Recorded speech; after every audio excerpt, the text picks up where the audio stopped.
सुंदरवन जंगल में 2-4 दिनों से लगातार बारिश हो रही थी। सारे पक्षी अपने अपने घोंसले में बैठकर बारिश का मजा ले रहे थे। जिन पक्षियों के घोंसले पक्के थे उनके लिए तो बारिश बहुत अच्छी थी, लेकिन जिनके घोंसले कमजोर और बिना छत वाले थे, बारिश उनके लिए जरा भी अच्छी नहीं थी। बहुत जोर से बारिश पड़ती जा रही थी। देखते ही देखते बारिश का पानी जंगल में जमा हो गया। जैसे जैसे बारिश तेज होती गई, बारिश का पानी पक्षियों के घोंसले तक पहुंचता गया।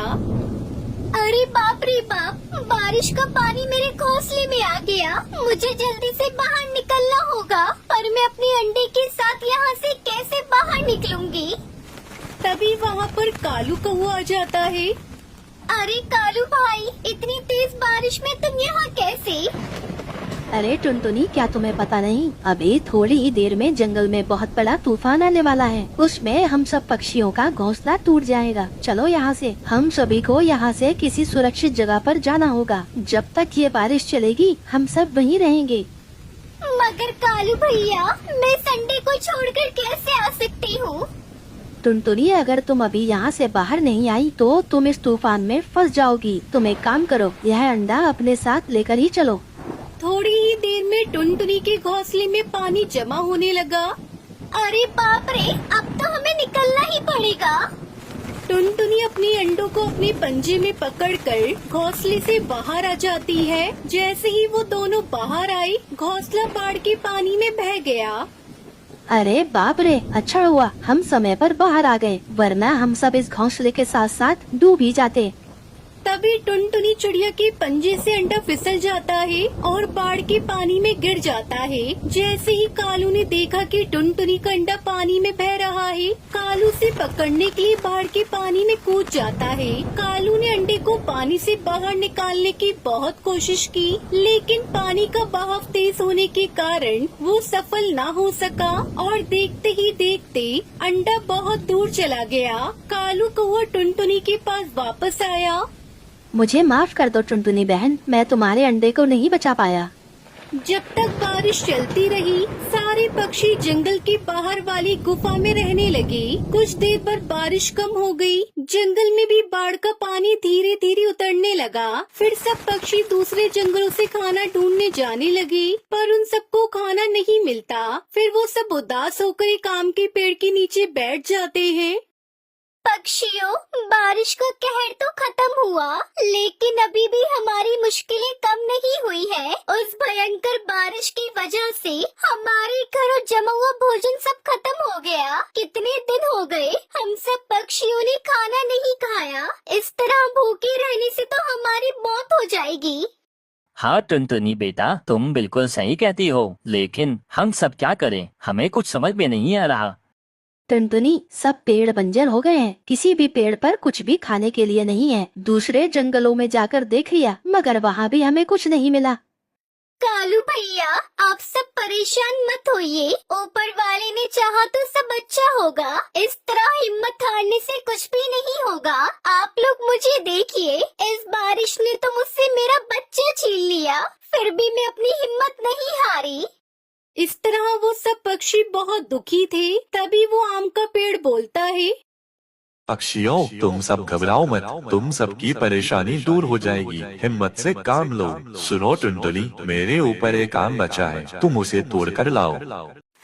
फिर टुनटुनी चिड़िया आम के पेड़ की बात मानकर वो एक आम तोड़कर नीचे ले आती है।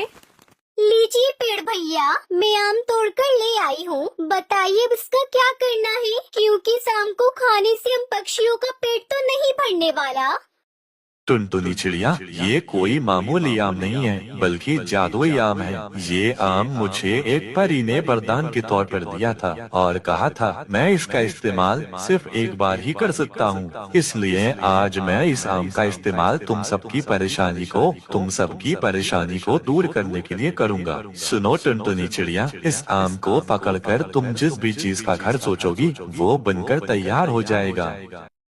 फिर टुनटुनी चिड़िया आम को पकड़कर अपने मन में एक विशाल आम के घर के बारे में सोचती है। तभी कुछ मिनटों में वहाँ एक विशाल आम का घर बनकर तैयार हो जाता है, जिसे देखकर सब पक्षी दंग रह जाते हैं।